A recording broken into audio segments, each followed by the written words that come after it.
Do's and don'ts with Dave. It might sound counterintuitive at times. Basically, I'm just going to dispel some myths like of football, you know, stuff with college, technical stuff, everything that gets my goat. If you're going to be a footballer, use the correct vernacular. Please, someone, how it is physically possible to be off on both sides, because you can't. You're either on a side or off a side. You can't be off sides. Whenever I'm watching games and you hear an offsides, join me, roll your eyes and Twitter shame that person into using the correct vernacular. It is impossible to be offside. I know some people watching this and they're going to be like, yeah, but what if there's two people off? Then they're offsides. No, the people are plural. The rule isn't. The rule is not a plural. You're offside, duh. It's like an unwritten rule in football. Don't use your toe when you're shooting. As a technical trainer, years ago, I started to question it and I wondered where that came from. Who invented this stigma? You shouldn't ever use your toe. When you go to little kids' soccer classes, you hear tozos are for bozos, right? This is absolutely one of the biggest absurdities. If you're a forward and you're within 7, 8, 9 yards of the goal and closer, your body shape isn't perfect and the ball's beneath your feet and you can get a nice little toe on that ball, boom, toe through the middle of that ball and it flies in. Are you meant to feel bad about it because you used your toe? Or are you acquiring another skill? Because even with a toe poke, a good toe poke, you got to hit right through the center of that ball to get the proper power. Because if you come underneath it, it's going to fly, isn't it? And you can generate so much power from a toe poke. And this can be when you're tackling as well. You just go in and just poke the ball away. And I just always questioned it, like, where did it come from? So with this do's and don'ts, it's a do. You do use your toe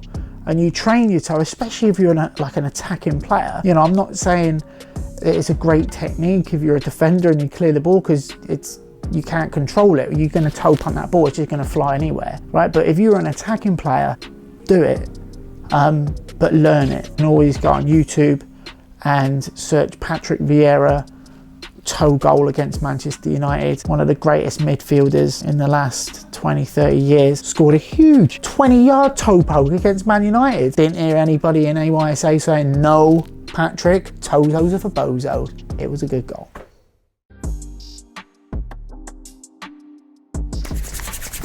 Training a player shall remain nameless. She's got a new pair of cleats. You know, they were like quite gaudy, which most boots are these days anyway, but they're quite cool looking. I said to Quavo, I was like, why did you get those? And her answer was, because they make me run faster. There's brands out there that will tell you that their boots will give you a better first touch, right? Because of the material around your foot. There's even boots that will make you shoot harder and make you get more curl on the ball. No.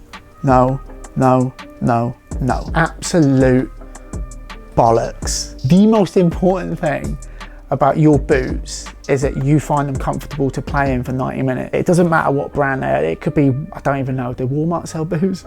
It could be even like Walmart brand boots. It doesn't matter. I know a player, she was sponsored by one company, didn't like the boots, so she wore another company's boots, and this company do not make soccer cleats. They've got like one pair and they're like raggedy, but this player loved them, how comfortable they were and how they fit around her foot. And she wore these boots, banged goals, all of the Euros, and you know, she went to a shoemaker to get the branding taken off.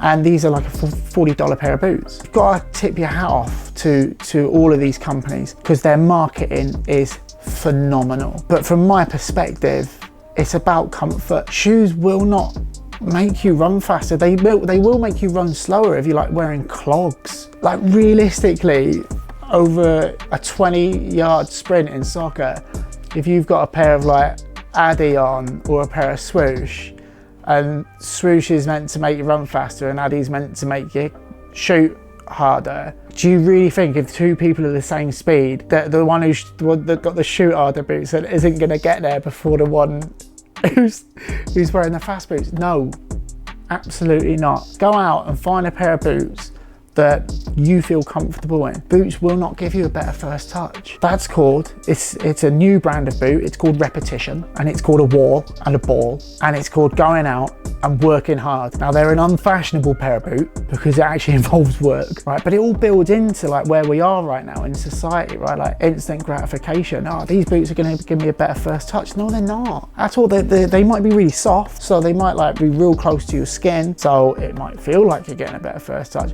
But if you've got the touch of a pregnant elephant, then putting a pair of boots on is not going to make your touch any less like a pregnant elephant. If it helps you psychologically to buy these boots that say you're going to get a better first touch, buy them, but go outside and use them against the wall so that then you can feed your own lie that these boots helped you get a first touch.